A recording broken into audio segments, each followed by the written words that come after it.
Salam, Bapak Ibu Saudara kasih Tuhan, kita sampai ke minggu ketiga bulan Mei. Kita masuk dalam perjamuan kudus. Sambil mempersiapkan piranti perjamuan kudus, mari kita siapkan roh, jiwa, dan tubuh kita. Kita masuk di dalam ibadah yang khusyuk kepada Tuhan.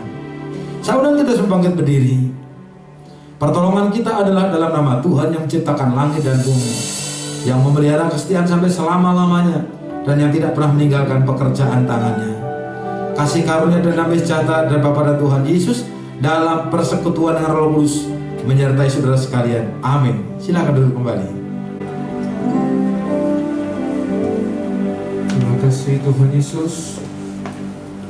Terima kasih. Saat ini kami ingin datang, kami ingin menikmati hadirat-Mu. Kami membuka hati kami Tuhan, dalam Engkau mau masuk ke dalam hati kami. Kami ingin menikmati hadirat-Mu Tuhan, karena di hadirat-Mu ada kesembuhan, di hadirat-Mu ada mujizat Tuhan. Kami ingin menikmati hadirat-Mu.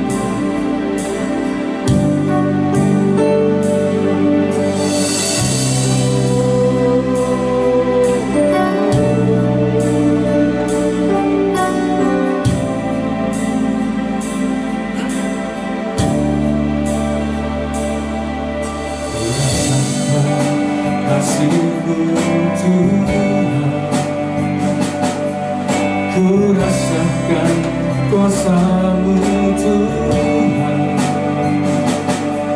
ku rasakan kasih kuasa Roh Kudus, ku rasakan kehadiran-Mu.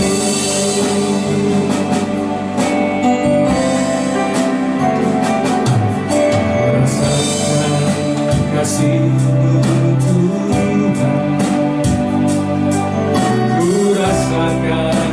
kasih-Mu Tuhan, ku rasakan kasih kuasa Roh Kudus, ku rasakan kehadiran-Mu. Curahkanlah kuasa-Mu Tuhan, mujizat terjadi di tempat ini. Curahkanlah kuasa-Mu Tuhan, mujizat terjadi sekarang ini. Terima kasih Tuhan, terima kasih. Katakan, ku rasakan kasih-Mu. Ku rasakan kasih-Mu Tuhan, ku rasakan kuasa-Mu Tuhan, ku rasakan kasih kuasa Roh Kudus, ku rasakan kehadiran-Mu. Katakan, curahkanlah, curahkanlah kuasa-Mu Tuhan, mujizat terjadi di tempat ini. Curahkanlah kuasa-Mu Tuhan, mujizat terjadi sekarang ini. Curahkanlah, curahkanlah kuasa-Mu Tuhan.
merasakan hadirat Tuhan.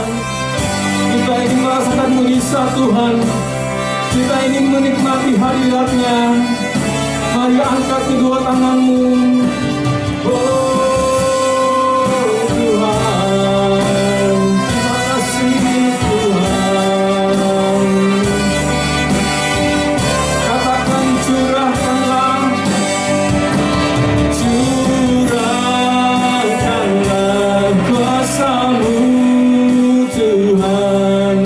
Mujizat terjadi di tempat ini. Curahkanlah kuasa-Mu Tuhan. Mujizat terjadi sekarang ini. Curahkanlah, curahkanlah kuasa-Mu Tuhan. Mujizat terjadi sekarang ini.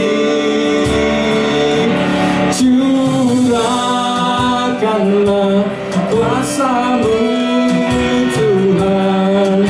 Mujizat terjadi sekarang ini. Curahkanlah, curahkanlah kuasa-Mu Tuhan. Mujizat terjadi di tempat ini. Curahkanlah kuasa-Mu Tuhan. Mujizat terjadi sekarang ini.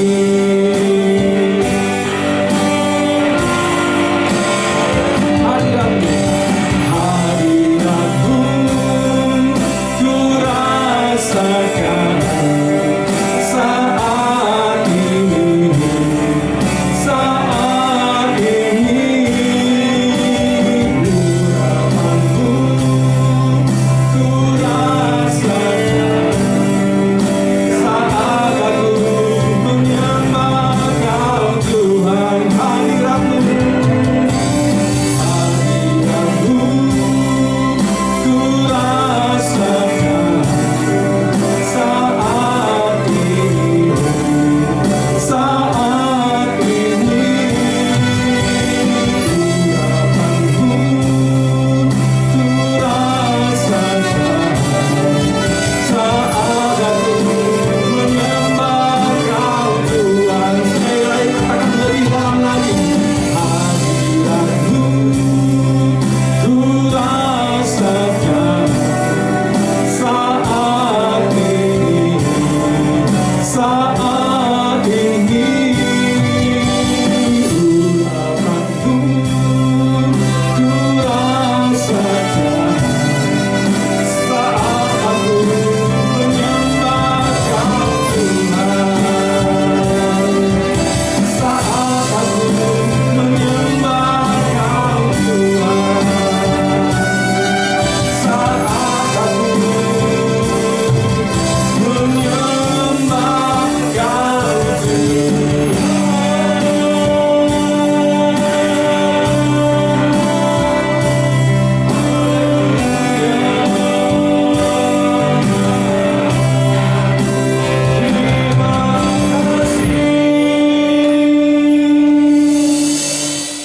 Amin. Mari kita berdoa. Kami menyembah Tuhan di dalam roh dan kebenaran. Kami bersekutu dalam nama Yesus, dan Engkau menggenapi firman-Mu Bapa. Engkau hadir di tengah-tengah kami, dan kehadiran Tuhan senantiasa membawa perubahan yang baik, lebih baik, yang terbaik dalam hidup kami. Amin. Itulah sebabnya kami terus menanti-nantikan Tuhan, dan kami terus ingin melekat kepada Tuhan. Berbicaralah kepada kami Bapa. Kami mau mendengar, dan kami perlu Roh Kudus agar kami mampu untuk melakukan firman itu. Terima kasih Bapa. Terpujilah nama-Mu. Kami siap mendengar firman-Mu dalam nama Tuhan Yesus. Haleluya.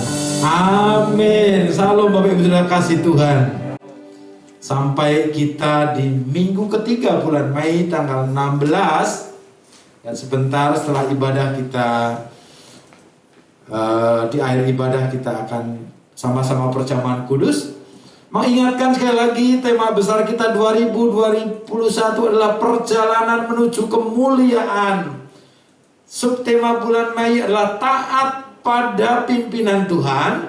Dan untuk topik kali ini kita akan bicara makna padang gurun. Judulnya tidak enak, makna padang gurun. Setahun lebih berjalan setelah divonis bahwa dunia ini terkena pandemi COVID-19, menurut saudara, keadaan sekarang ini seperti di tanah Mesir atau seperti bangsa Israel yang ada di padang gurun? Kalau keadaan kita selama setahun terakhir ini seperti bangsa Israel di padang gurun yang kering, itu berarti ada berita yang luar biasa. Itu berarti saudara telah keluar dari budak dosa dan saudara sedang menuju kepada kemuliaan. Bapak ibu saudara, secara umum kita ini begitu bergantung dan bersandar pada diri kita sendiri dan bergantung kepada benda-benda yang kita miliki. Bahkan dalam tingkat tinggi ada orang yang sampai menjadi posesif, terlalu menguasai atau merasa memiliki yang berlebihan. Kadangkala sesuatu yang bukan miliknya sendiri itu seakan-akan dianggap sebagai miliknya sendiri. Sehingga ketika ada orang nyenggol propertinya sedikit saja, nyenggol mobilnya sedikit saja, waduh, marahnya luar biasa. Apabila kita melihat gambaran tentang Musa, kita melihat seorang pria yang telah siap di dalam dirinya untuk melayani bagi Allah dan berurusan dengan situasi secara langsung dengan kekuatannya sendiri. Tetapi setelah ia membunuh seorang pria dengan pikiran bahwa ia telah melakukan sesuatu yang benar, ia dipenuhi ketakutan, lalu dia lari ke padang pasir di mana Allah harus berurusan dengannya selama 40 tahun sebelum pada akhirnya bisa dipakai Allah untuk melepaskan bangsa Israel keluar dari Mesir. Oleh karena itu, banyak pengalaman yang diperoleh Musa di luar teori. Karena itu dalam perjalanan menuju kemuliaan ini, learning by doing mungkin kata yang mendekati untuk mengungkapkan pengalaman padang gurun. Kita akan sama-sama membaca Ulangan pasal 8 ayat 14 sampai 17. Ulangan pasal 8 ayat 14 sampai 17. Ayat 14 mengatakan, jangan engkau tinggi hati sehingga engkau melupakan Tuhan Allahmu yang membawa engkau keluar dari tanah Mesir, dari rumah perbudakan. 15. Dan yang memimpin engkau melalui padang gurun yang besar dan dahsyat itu, dengan ular yang ganas serta kalajengkingnya dan tanahnya yang gersang, yang tidak ada air. Dia yang membuat air keluar bagimu dari gunung batu yang keras. Ayat 16. Dan yang di padang gurun, 2 kali disebutkan. Dan yang di padang gurun memberi engkau makan mana yang tidak dikenal oleh nenek moyangmu, supaya direndahkannya hatimu dan dicobainya engkau hanya untuk berbuat kepadamu akhirnya. 17. Maka janganlah kau katakan dalam hatimu, kekuasaanku dan kekuatan tangankulah yang membuat aku memperoleh kekayaan ini. Di beberapa tempat kita jumpai istilah OKB, orang kaya baru. Waduh, orang kaya baru ini saya pernah lihat di satu kampung. Nggak tahu dia tiba-tiba dapat undian atau apa, jadi nenek-nenek tua peot OKB, orang kaya baru. Sekarang dia tidak mau dipanggil nenek, maunya dipanggil grandma. Keren. Setidaknya oma atau eyang gitu. Nah itu contoh-contoh orang yang keburu kaya. Bagus ya keburu kaya ya.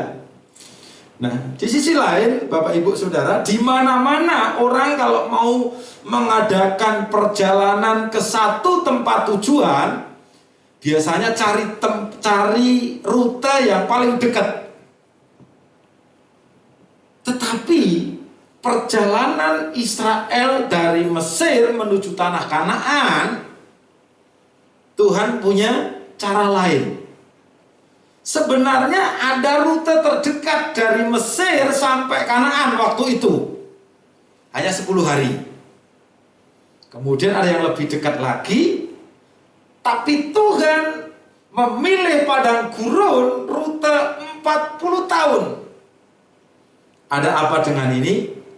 Alasannya ada di ayat-ayat yang kita baca tadi. Nah, pada ayat-ayat di atas kita mendengar 2 kali kata padang gurun. Bahasa Ibrani untuk di padang pasir atau di padang gurun adalah bamidbar. Bamidbar. Padang gurun yang dimaksud di atas, di ayat 15 di atas adalah sebuah tempat yang tidak bersahabat bagi manusia.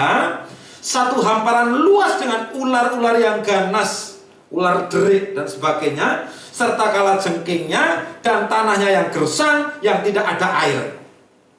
Nah, padang gurun di atas adalah tempat bangsa Israel berputar-putar selama 40 tahun.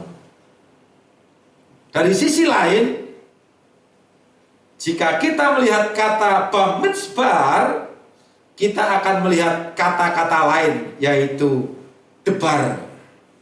Dan debar ini berarti kata.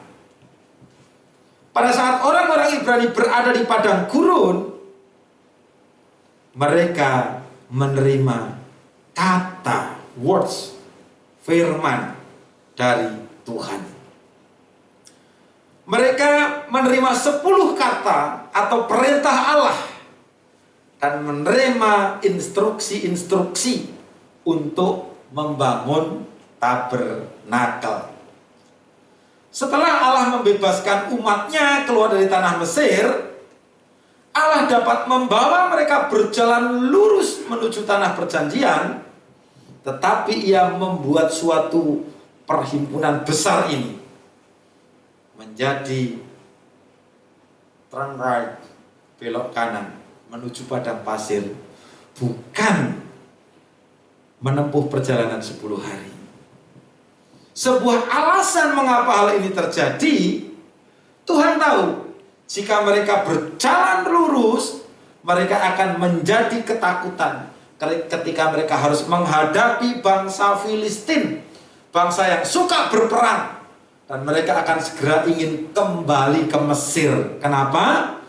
Mereka secara fisik sudah merdeka, tetapi mentalnya masih mental budak. Oleh karena itu, seringkali ketika mereka mengalami kesulitan di padang gurun, di khotbah minggu pertama sudah kita sama-sama belajar, mereka melakukan dosa-dosa, 5 dosa. Jahat, dia menyembah berhala, dia cabul, dia mencobai Tuhan, dia bersungut-sungut. Jadi secara fisik mereka merdeka, secara fisik mereka orang bebas, tapi mentalnya masih mental budak. Dan Tuhan tidak mau ketika mereka nanti dapat serangan dari bangsa Filistin, maka mereka akan segera ingin kembali ke Mesir. Dengan mengetahui hal ini, Tuhan justru membawa mereka melalui padang pasir atau padang gurun. Kenapa seseorang perlu dibawa ke padang gurun?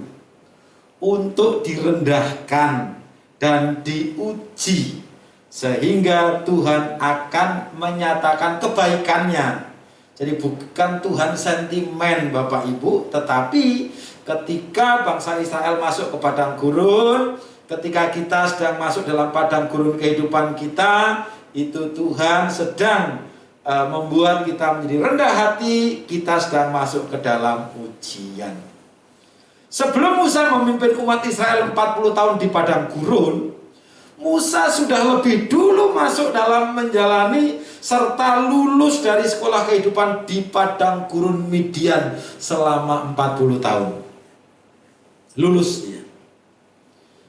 Dari pendahuluan kita di atas, kita bisa melihat bahwa selama 40 tahun Musa harus melepaskan semua tentang cara Mesir dan belajar cara padang gurun. Itu luar biasa.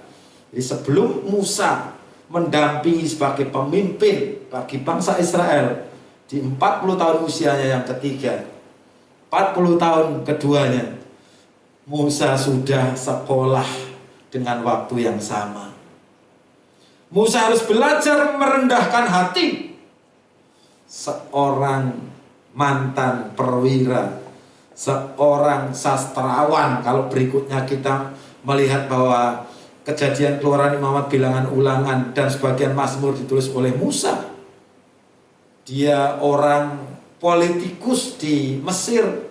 Dia seorang anak bangsawan. Dan ketika dia menghadapi padang gurun, ia harus belajar rendah hati.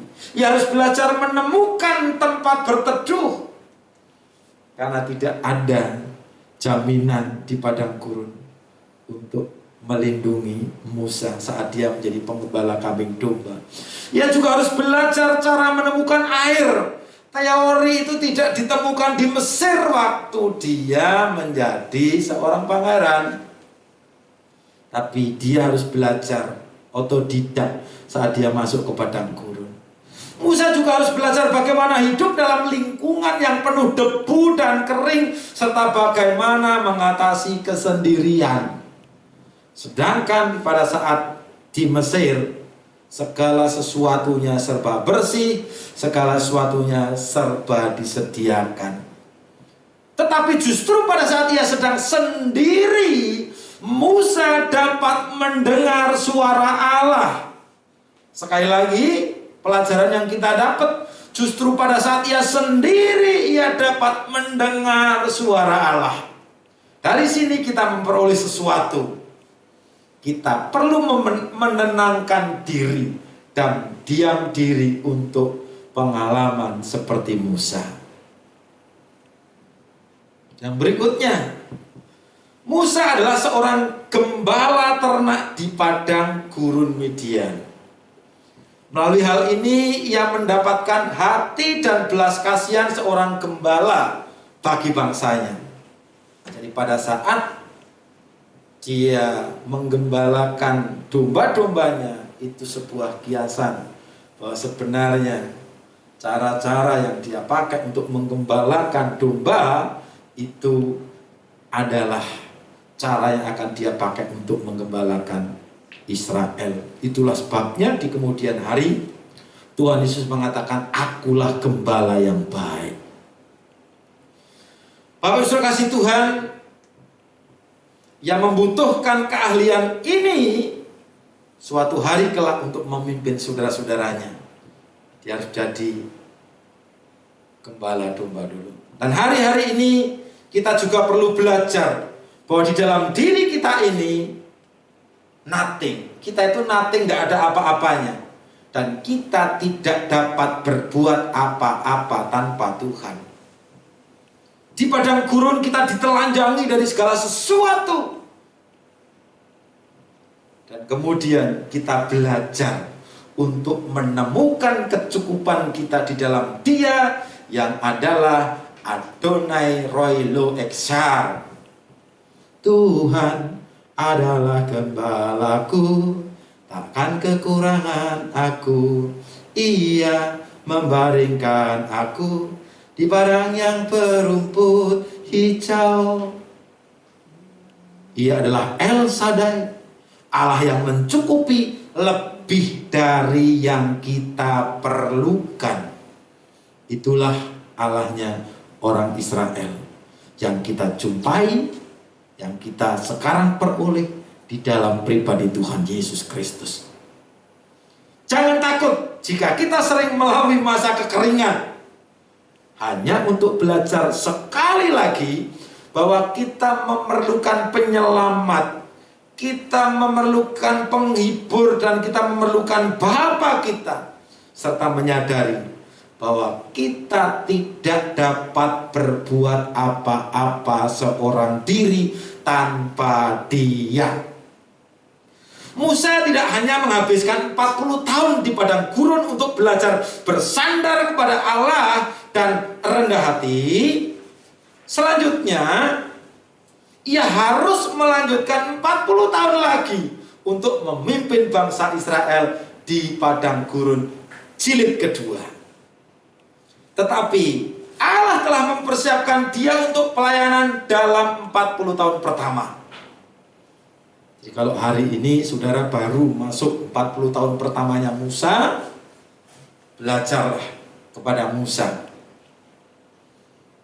Satu hal yang kita jarang pikir adalah bahwa Musa tidak pernah menjadi budak, dan dengan begitu ia adalah orang yang tepat untuk memimpin bangsa Israel saat mereka memiliki mentalitas budak. Jadi kalau budak dipimpin budak, Tuhan luar biasa. Musa tidak pernah menjadi budak, tetapi Musa satu-satunya orang Israel zamannya yang tidak jadi budak, ya Musa. Dan dengan begitu ia adalah orang yang tepat untuk memimpin bangsa Israel saat bangsanya memiliki mentalitas budak. Kalau Musa pernah jadi budak, waktu dimaki-maki sama orang Israel, mungkin dia ngomong, iya juga ya, ayo kita balik sono lagi aja. Ia selalu mengenal kebebasan, sehingga mampu untuk memimpin bangsanya kepada kebebasan dan kemerdekaan. Musa mendapat suatu pengalaman yang indah, di mana dikatakan bahwa ia berbicara dengan Allah muka dengan muka. Ini pengalaman Musa. Orang yang punya pengalaman berbicara dengan Allah muka dengan muka, coba siapa? Musa. Satu Yesus Kristus saat berdoa. Kalau tidak, orang lihat wajah Allah pasti mati. Tetapi dia punya pengalaman indah di padang gurun. Ia berbicara dengan Allah muka dengan muka. Sekarang aja pengarang lagu menulis lagunya, bertemu muka dengan muka, tenggelam di dalam kasih-Mu Bapa. Oh, dulu mati kamu kalau ketemu wajah Tuhan dengan tidak diperkenan oleh Dia. Sekarang ya kita mau nyanyi apa? Ya suka-suka kita, bertemu muka dengan muka. Di mana Musa bertemu muka dengan Tuhan? Di padang gurun, Bapak Ibu. Saat dia mengalami kesendirian, kesusahan, saat segalanya dia harus fokus karena ada binatang buas, ada kekeringan, ya, ada kalajengking disebutkan, ular-ular derik dan sebagainya mengancam dia. Apa sih indahnya padang gurun? Jangan lihat jeleknya. Mari kita berpikir positif ketika kita menghadapi padang gurun kehidupan kita. Padang gurun ternyata bukan hanya sebuah tempat yang penuh dengan debu, panas dan kekeringan, tetapi di padang gurun juga terdapat aliran-aliran dari pohon-pohon palem yang namanya pohon tamariska. Itulah sebabnya saya kasih nama anak saya Tamariska, pohon kedamaian. Benar, nama anak itu harapan iman orang tuanya. Bagi saya, anak saya kedamaian bagi saya. Bagaimana kita bisa memperoleh aliran-aliran dan pohon-pohon palem? Seperti ketika mereka mendapat pohon palem di Elim. Umat Israel mendapatkan ada 70 pohon palem, ada 12 mata air. Mereka harus mencarinya. Bagaimana di tengah-tengah kekeringan, di tengah padang gurun keadaan kehidupan kita sekarang, padang gurun keluarga, padang gurun pendidikan, padang gurun bisnis, padang gurun pekerjaan, padang gurun kesehatan. Kita harus mencarinya. Dan Roma 8 ayat 28 kita baru tahu, sekarang kita tahu bahwa Allah turut bekerja dalam segala hal untuk mendatangkan kebaikan bagi orang yang mengasihi Dia. Allah menciptakan midbar dan Ia menciptakan oasis. Dan saudara dapat menemukan di padang pasir. Orang kalau tidak pernah merasakan pahitnya pahitnya empedu katanya, tidak bisa menikmati manisnya madu. Jadi firman Tuhan juga mengatakan bahwa Yesus dipimpin oleh Roh Kudus ke padang gurun, ke Mizbar, untuk berpuasa selama 40 hari dan kemudian dicobai oleh iblis. Setelah 40 hari berpuasa, ia lapar dan ia masih bisa mengatakan manusia hidup bukan hanya dari roti saja, tetapi dari setiap firman yang keluar dari mulutnya Allah. Ini pengalaman padang gurun kelas tinggi. Dia habis puasa 40 hari, habis puasa 3 hari saja di Ungaran Bukit Getsemani gitu, cari mana ada nasi goreng yang paling enak di Ungaran. Dulu saya diajak doa itu sama teman saya begitu, terus habis doa puasa 3 hari 3 malam, ada nasi goreng bujak ikem paling enak. Nah ini Yesus ditawari, dia bilang manusia hidup bukan hanya dari roti saja, tapi dari setiap firman yang keluar dari mulut Allah. Perhatikan Yohanes 1 ayat 1 mengatakan, Yohanes 1 ayat 1, yang pertama tadi Yesus dicobai di padang gurun. Yohanes 1 ayat 1 mengatakan pada mulanya adalah firman, pada mulanya adalah Mizbar. Sama-sama katakan Mizbar. Mizbar, Mizbar. Bukan Misbah, Mizbar. Yesus pernah berada di padang gurun. Jadi kata Mizbar itu juga artinya padang gurun, tapi juga kata atau firman. Makanya dikatakan pada mulanya adalah Mizbar, pada mulanya adalah perkataan atau firman. Dan Yesus pernah berada di padang gurun. Dan hari ini Yesus berada di perjalanan padang gurun kita. Amin. Apapun padang gurun saudara hari ini, Ia tidak pernah meninggalkan kita. Ia tidak pernah melupakan kita. Ketika saudara akan melalui masa kekeringan, jangan pernah lupa bahwa Yesus ada di dalam Mizbar bersama saudara. Mizbar adalah suatu tempat untuk kata dan satu tempat untuk berbicara.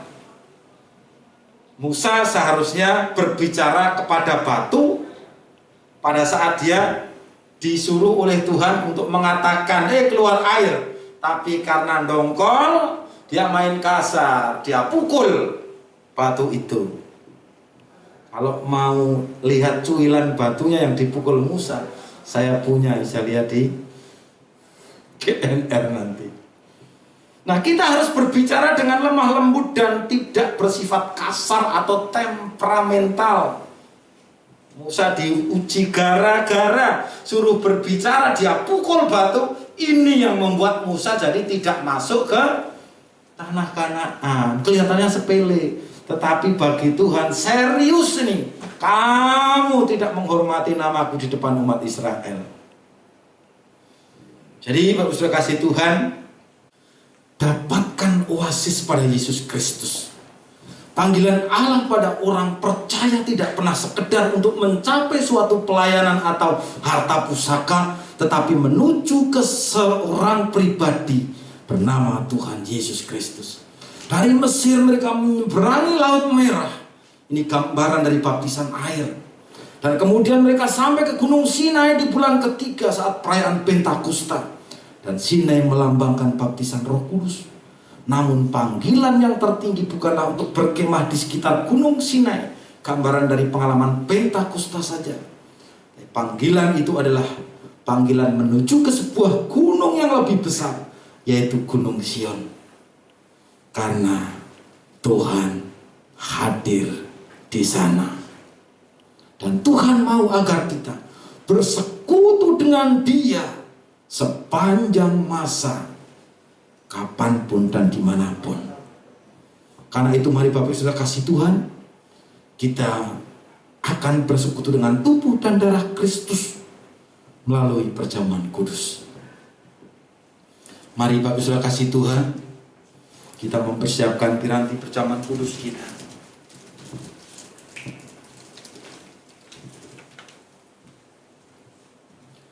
Mari kita angkat roti di tangan kanan kita. Ia yang berkata,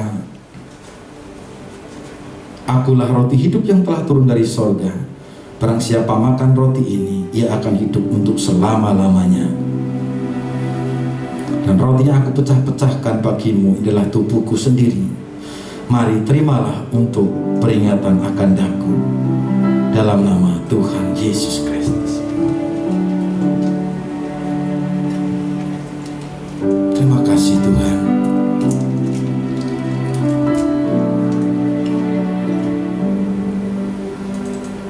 Mari Bapak Ibu Saudara, kita angkat cawan di tangan kanan kita. Ia juga yang berkata, "Barang siapa makan dagingku dan minum darahku, ia tinggal di dalam aku." Mari kita terima cawan perjanjian baru oleh darah Yesus untuk penebusan dosa kita. Dalam nama Tuhan Yesus Kristus.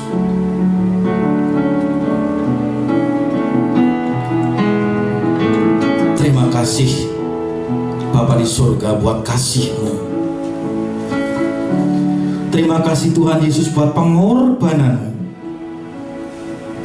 Terima kasih Roh Kudus buat penghiburan dan penguatan-Mu. Kami menyadari bahwa di tengah-tengah ganasnya padang gurun kehidupan yang kami alami, kami jalani sekarang ini, Engkau hadir untuk kami. Engkau bahkan berbicara kepada kami. Bahkan Engkau memberikan kehidupan kepada kami. Itu telah Engkau sempurnakan bahwa persekutuan kami dengan tubuh dan dengan darah Yesus, bahwa kami lebih berarti, kami terproteksi, dan kami memiliki perdamaian dengan Bapa di surga. Bahkan kutuk dirubah menjadi berkat. Terima kasih Bapa di surga. Kami mengucap syukur buat berkat firman Tuhan hari ini. Dan dialah apa yang kami dengar mampukan untuk kami melakukan, sehingga setiap perkenanan Tuhan ada dalam kehidupan kami.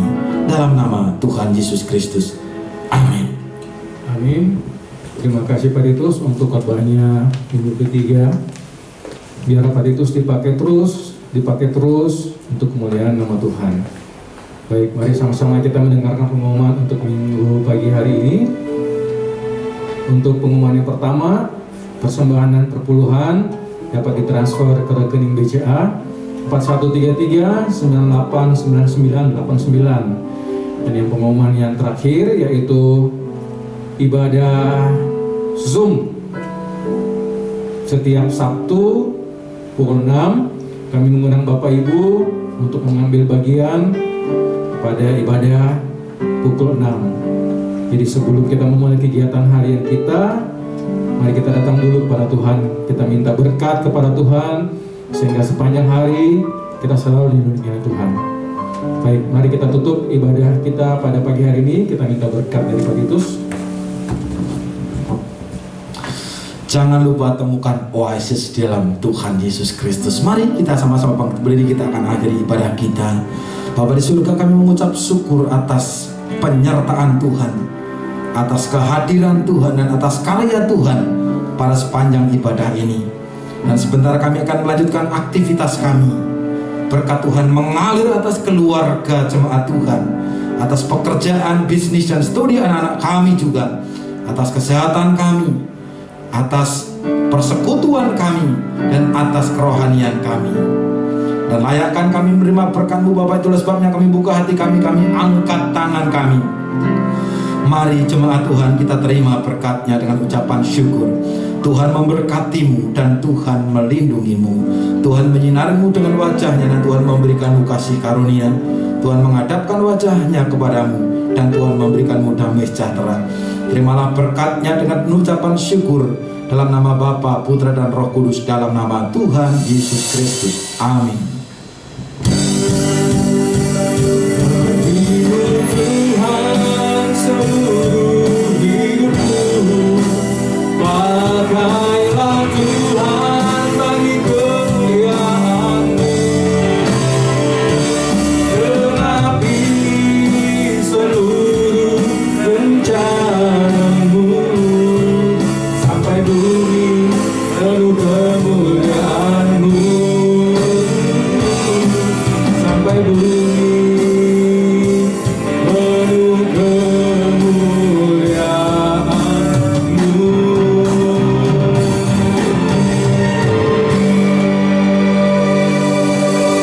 Kita saat teduh sejenak. Amin. Tuhan Yesus berkati. Selamat hari Minggu.